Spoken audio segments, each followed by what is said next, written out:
भगवान ने एक भक्त से उसके इकलौते बेटे की बलि मांग ली और जिस पल पूरी दुनिया कांप उठी, उस भक्त ने इनकार नहीं किया।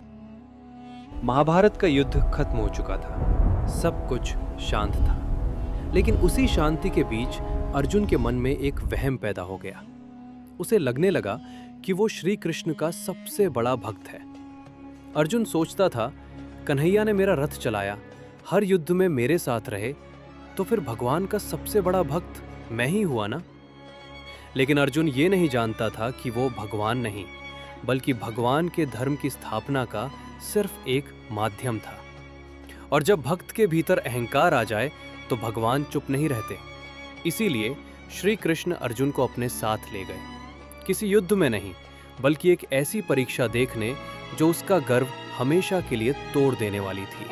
अब श्री कृष्ण और अर्जुन ने साधु जोगियों का वेश बनाया। साधारण से दिखने वाले दो जोगी, लेकिन साथ में एक शेर था।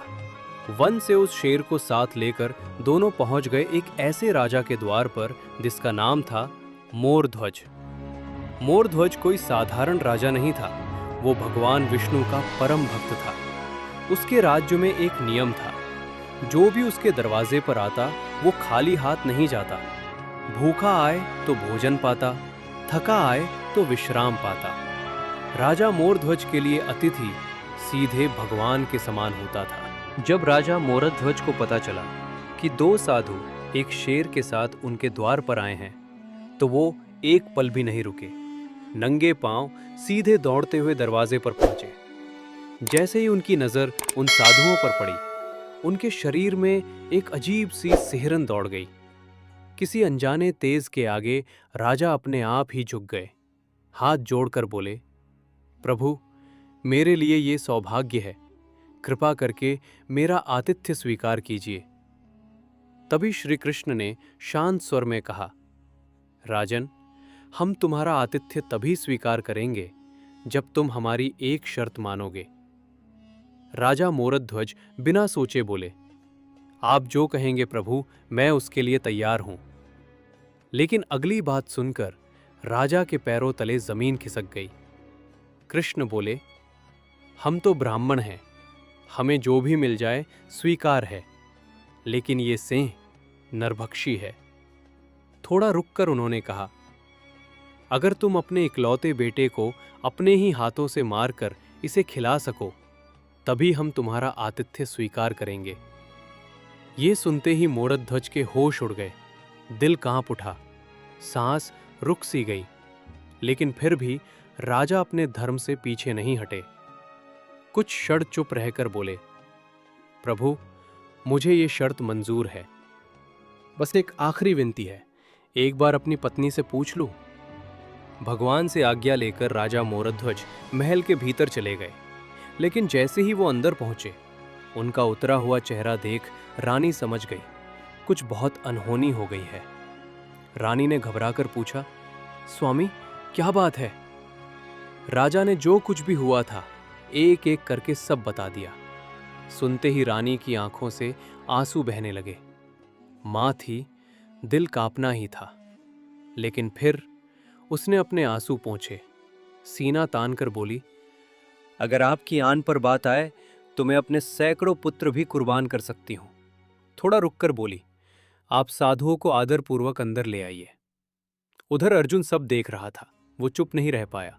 कृष्ण से बोला, माधव, ये आप क्या कर रहे हैं? आपने ये कैसी मांग रख दी? कृष्ण ने शांत स्वर में कहा, अर्जुन, तुम बस देखते जाओ और चुप रहो। राजा तीनों को महल के भीतर ले आए। भोजन की तैयारी शुरू हुई। भगवान को 56 भोग परोसा गया। लेकिन अर्जुन, उसके गले से एक कौर भी नीचे नहीं उतर रहा था। फिर राजा खुद अपने पुत्र को लेने गए। 3 साल का मासूम बालक, नाम था रतन कंवर। माता पिता का भक्त था वो भी। सब कुछ जानकर भी वो हंस रहा था, ना रोया ना डर दिखाया। हंसते हंसते अपने प्राण दे दिए। फिर वो पल आया जिसे सुनकर भी दिल कांप जाता है।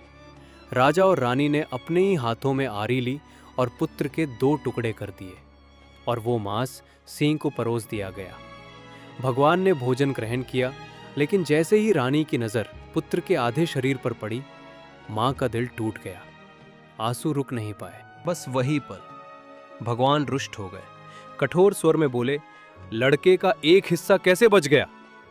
और भगवान वहां से जाने लगे। राजा और रानी उनके पैरों में गिर पड़े, हाथ जोड़कर रोते हुए मिन्नत करने लगे, प्रभु रुक जाइए। अर्जुन को अब सब समझ में आ चुका था। उसे एहसास हो गया था कि ये सब कुछ भगवान उसके ही गर्व को तोड़ने के लिए कर रहे हैं। वो तुरंत श्री कृष्ण के चरणों में गिर पड़ा, कांपती आवाज में बोला, प्रभु आपने आज मेरे झूठे अभिमान को पूरी तरह तोड़ दिया। मैं खुद को आपका सबसे बड़ा भक्त समझ बैठा था, लेकिन असली भक्ति तो यहां है। अर्जुन की आंखों से आंसू बह रहे थे। हे प्रभु, राजा और रानी ने अपने ही हाथों से अपने बेटे का बलिदान दे दिया और अब आप रूठ कर जा रहे हैं। यह उचित नहीं है प्रभु, मुझसे भूल हो गई। कृपया मुझे क्षमा करें और अपने भक्त का कल्याण कीजिए। अर्जुन की विनती सुनकर केशव मुस्कुराए।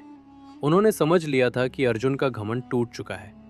तभी भगवान ने रानी से कहा, माता अपने पुत्र को आवाज दो। रानी सन्न रह गई। उसने मन ही मन सोचा, पुत्र तो मर चुका है, अब ये कैसी आज्ञा? लेकिन साधुओं की बात को भगवान की आज्ञा मानकर उसने कांपती आवाज में पुकारा, रतन कंवर, बेटा रतन कंवर। और तभी कुछ ही पलों में चमत्कार हो गया। जिस रतन कंवर को सब मृत समझ चुके थे, जिसका शरीर शेर ने खा लिया था, वही रतन कंवर हंसता हुआ दौड़ कर आया और सीधा अपनी मां से लिपट गया। पूरा दरबार सन्न रह गया। तभी भगवान ने मोर ध्वज और रानी को अपने विराट स्वरूप का दर्शन कराया। पूरा राज दरबार वासुदेव कृष्ण की जय, नारायण नारायण की गूंज से भर गया। भगवान के दर्शन पाकर राजा मोर ध्वज की आंखें भर आईं। वो फूट फूट कर रोने लगे। उनकी भक्ति आज सार्थक हो चुकी थी। भगवान ने कहा, मांगो वरदान। राजा और रानी दोनों हाथ जोड़कर बोले, प्रभु हमें कुछ नहीं चाहिए, बस एक ही वर दीजिए कि आप अपने भक्तों की ऐसी कठोर परीक्षा किसी से ना लें जैसी आपने हमारी ली। भगवान मुस्कुराए और बोले, तथास्तु। और अपने आशीर्वाद के साथ भगवान ने पूरे परिवार को मोक्ष प्रदान किया। अगर वीडियो अच्छा लगा हो तो मेरे भक्त की चैनल खौफ जोन को सब्सक्राइब करो, लाइक करो